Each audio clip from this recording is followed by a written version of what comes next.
savez, il y a eu un manque d'argent public.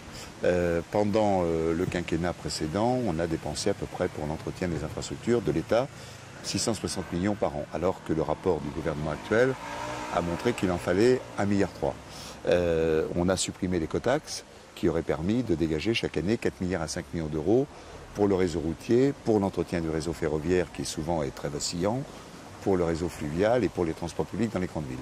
Donc c'est vrai que politiquement, on ne s'est pas toujours donné les moyens, et ça a été valable aussi pour des gouvernements de droite, je ne stigmatise pas simplement la gauche socialiste, on ne s'est pas toujours donné les moyens d'entretenir nos infrastructures.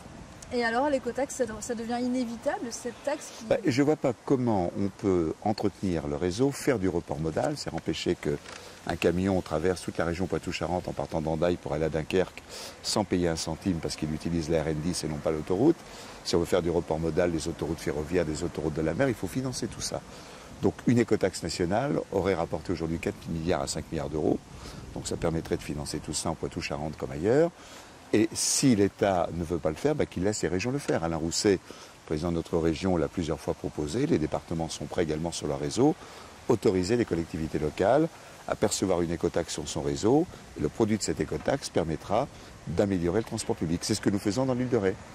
Quand vous payez 10 € pour aller dans l'île de Ré, il y a 4-5 € qui permettent d'entretenir le pont et ses abords. Il y a 4-5 € qui permettent de faire des transports publics électriques dans l'île de Ré et d'avoir également un entretien des plages, des dunes, de l'estran grâce à cette écotaxe. Ça veut dire que le pont de l'île de Ré est mieux entretenu que celui d'Oléron ? Le pont de l'île de Ré est entretenu par ses utilisateurs, le pont d'Oléron est entretenu par le contribuable.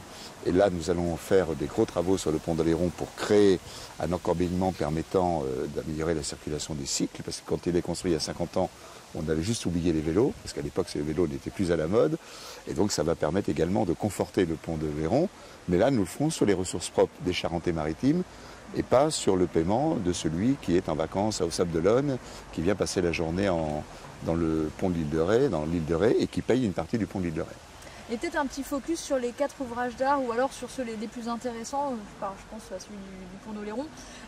Voilà, un focus par rapport à ce pont de Gênes. Alors, quel distinguo... Même époque de construction, techniques de construction qui sont différentes parce que le pont de Gênes est un pont à haubans avec des haubans en béton, avec des câbles d'acier à l'intérieur, ce qui n'est pas la même technique que le pont d'Aquitaine à Bordeaux qui lui est avec des haubans métalliques.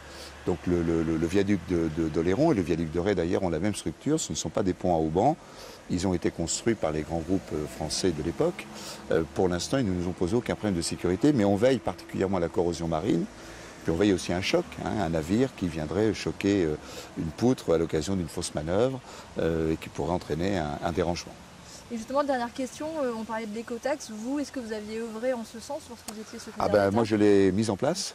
Tout était prêt, tout était prêt, les personnels étaient recrutés, les panneaux étaient installés, on les voit encore sur nos routes. Et pour des raisons de démagogie, les Bretons d'abord sont rentrés dans la danse et les élus bretons les ont suivis de droite et de gauche. Et puis brutalement un jour, Madame Ségolène Royal a décidé d'arrêter l'écotaxe. Ça a coûté 10 milliards aux contribuables français, parce qu'il a fallu licencier les gens, rembourser les entreprises. Et il manque ces 10 milliards, plus ces 4 ou 5 milliards que ça rapporterait aujourd'hui par an. Donc c'est un des plus énormes gâchis financiers de l'État de ces 20 dernières années.